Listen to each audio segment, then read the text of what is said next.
દાહોદ જિલ્લાના ધાનપુર તાલુકાના મોટી મલુ ગામે યોજાયેલી ગ્રામસભામાં ભારે હોબાળો મચ્યો। વિડીયો ઉતારવા અને તીખા સવાલો પૂછવા બાબતે બોલાચાલી બાદ સરપંચના પરિવારજનોએ ગ્રામજનો પર હુમલો કર્યાનો ગંભીર આરોપ છે। આ ઘટનાથી રોષે ભરાયેલા ગ્રામજનોએ જિલ્લા વિકાસ અધિકારીને આવેદનપત્ર આપી સરપંચને તાત્કાલિક સસ્પેન્ડ કરવાની માંગ કરી। તંત્ર દ્વારા યોગ્ય કાર્યવાહી નહીં થાય તો ગાંધી ચિંધ્યા માર્ગે આંદોલનની ચીમકી પણ ઉચ્ચારવામાં આવી છે।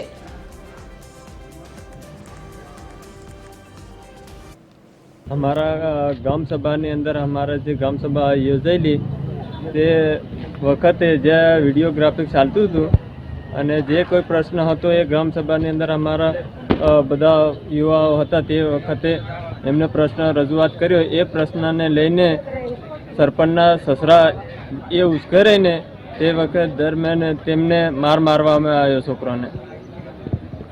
હવે તમારી શું માંગ છે? हमारी एक ज मांग है कि हमारे आ सरपंच ने सस्पेंड ऑर्डर જોઈએ।